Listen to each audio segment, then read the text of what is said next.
Hi, I'm Dixon Tsai, and this is Data Structures in 5 Minutes, 3rd edition. Today I'm going to talk about trees, and trees are a very important data structure since it's one of the first that lets us really put items in a hierarchical structure, unlike linked lists. And so there are many applications for it, including natural language processing. And so let's get started. A tree in mathematics is an undirected, connected acyclic graph. And a lot of these words are very intuitive, so I'll just give you examples instead of really defining them. A root is a node chosen exclusively without a parent. And so S is the root of this tree here. And a parent child, so for instance, a sentence is the parent of a noun phrase and a verb phrase. And the noun phrase and verb phrases are children of the parent. And an ancestor, so the verb phrase here has an ancestor, which is the overall sentence, and the verb phrase down here is the descendant of this overall sentence. And the noun phrase and verb phrase are obviously siblings, and because they can't really exist without each other. And a subtree, so a sentence is composed of a noun phrase and a verb phrase. This verb phrase, this entire thing, is a subtree of the sentence. And so the more complicated things regard height, depth, and height of the node. So the height of the tree is the maximum depth, and the depth is determined by the number of ancestors of a node, excluding the node itself.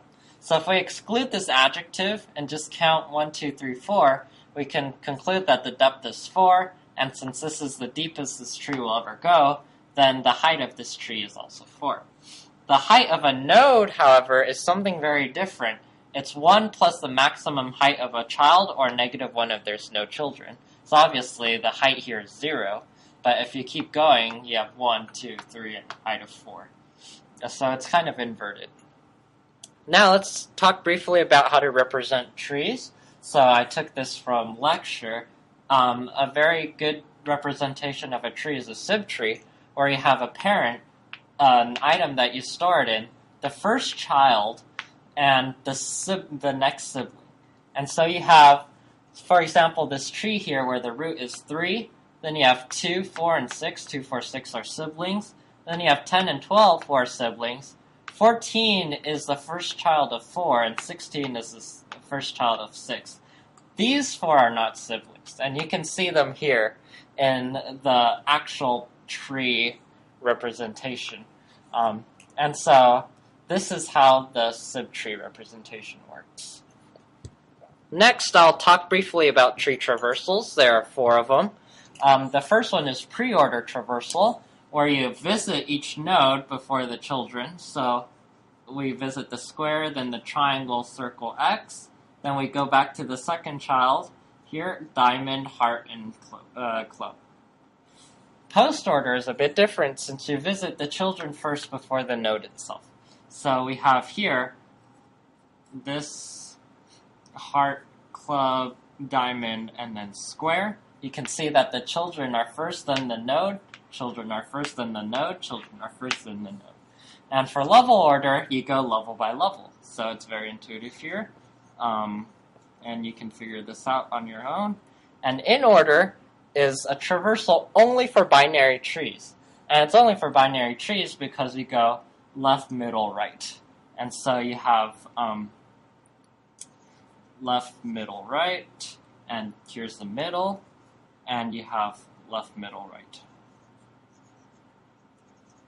Alright, that takes care of the 4 traversals of a tree that we'll go over. And finally, we're going to talk about binary trees. And binary trees are special in that no node has more than 2 children. So I saw with the subtree representation that there could be more than 2 children, but for binary trees, such as this geometric tree right here, can only have at most 2 children. And the main thing to note about binary trees is that they're not necessarily balanced nor sorted. So they're binary search trees and they are balanced search trees, but in general, binary trees are neither balanced nor sorted. And every child is either a left child or a right child. As you can see in this representation, it's very logical. There's a parent, an element, a left child, and a right child for each node. Finally, the properties, I'll go over them really quickly.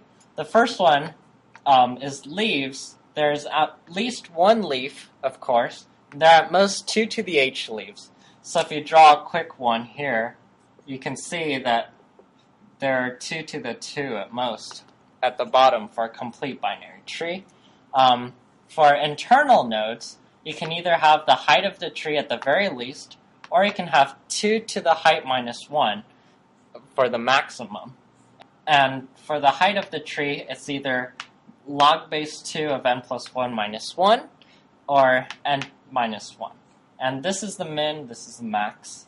So for a complete tree, there are 2 to the height at the very least, right? Because for a complete tree, this is minimized.